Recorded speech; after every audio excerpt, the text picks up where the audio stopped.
And it's official, we are off to a bumpy start of 2024 for the real estate market. In case you haven't heard, we had the biggest one-day increase in interest rates for over a year after the Fed posted a hot jobs report. And to top it all off, the Fed then said that we're probably not going to have any rate cuts in the next 2 months. Great. Unfortunately, that's not what buyers were hoping for, and that caused the markets to react. And in case you haven't been following me, that's exactly what I said would happen, is that we're probably not going to see any rate cuts in the first quarter, most likely not going to see any in the second quarter, and if we do, it's going to be very minimal, quarter point at best, maybe an eighth of a point, and then third quarter is where we're going to see our first rate cut. And the Fed did say that we're probably going to have 3 rate cuts in 2024, but the market is actually pricing in 6 rate cuts in the next 18 months. So what should you do if you're a buyer? Well, if you need a house, just buy a house. And if you want to rent and help landlords make more money, then go do that. Do whatever you want to do, buyers. If you're an investor, well, the numbers should be the ones speaking to you. And by the way, my name's Maciek Zaremba. I'm a real estate agent in Sarasota, Florida. And right now I am on Siesta Key public beach access. I'm at the main beach access point right now.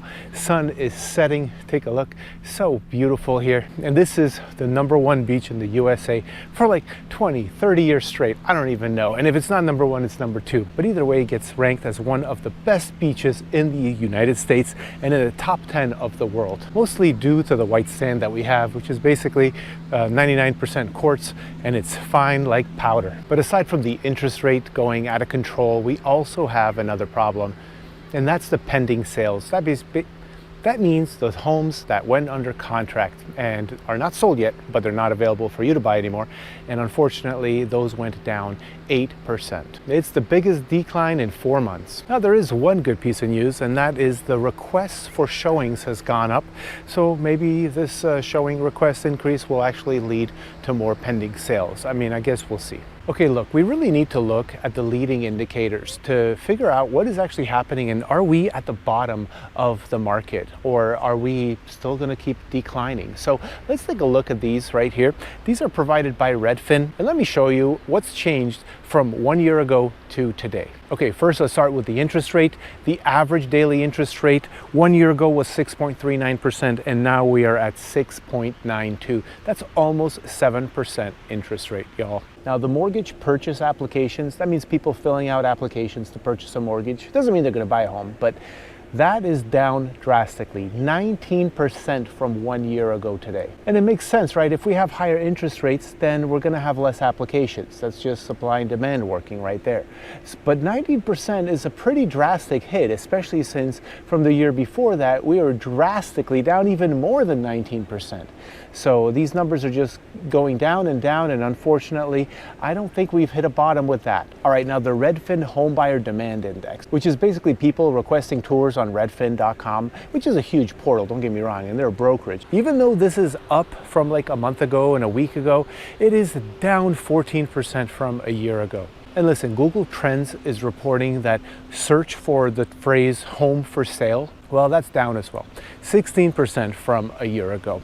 So less people are actually searching for homes for sale online, but whoever uses the search term home for sale online, I don't even know if they're serious buyers, frankly. I mean, that is like one of the worst keyword phrases to use. But look, some of this stuff is not surprising, right? Let's move on to more indicators. The median sales price, this is for the US, okay? We are up 5.4%. So no wonder that pending home sales are down 8%. And no wonder the sales are down. I mean, the prices have gone up 5.4% from 1 year ago. And the asking price is up 7% from a year ago. But let's compound this even worse. The average house payment has also gone up, not by 5.4%, not by 7%, but by 11.5%.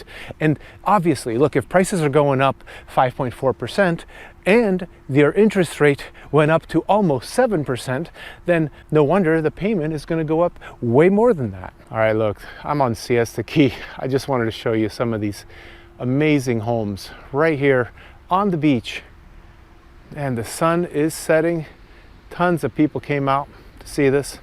But let's get back into our dire statistics. So now the next one is new listings. We have 6.6% more listings than a year ago. I mean, is there any indicator so far that shows like positivity that it's not getting any worse? I haven't seen anything. So far this is all bad except for the number of showing requests that people have been doing. Now, the good news is that the months of supply of inventory has not changed. And that means that we're just at 4.2 months nationally, which is still officially a buyer's market, believe it or not.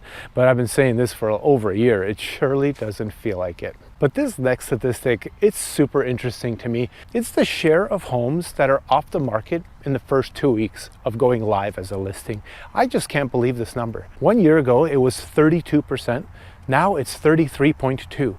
So there's actually a 1% increase of homes that went off the market within 2 weeks of listing. Crazy. Now the median days on market relatively did not change. It's 48 days. It used to be 50 days 1 year ago. And there are more statistics to share with you. So I'm just gonna link this article down in the description.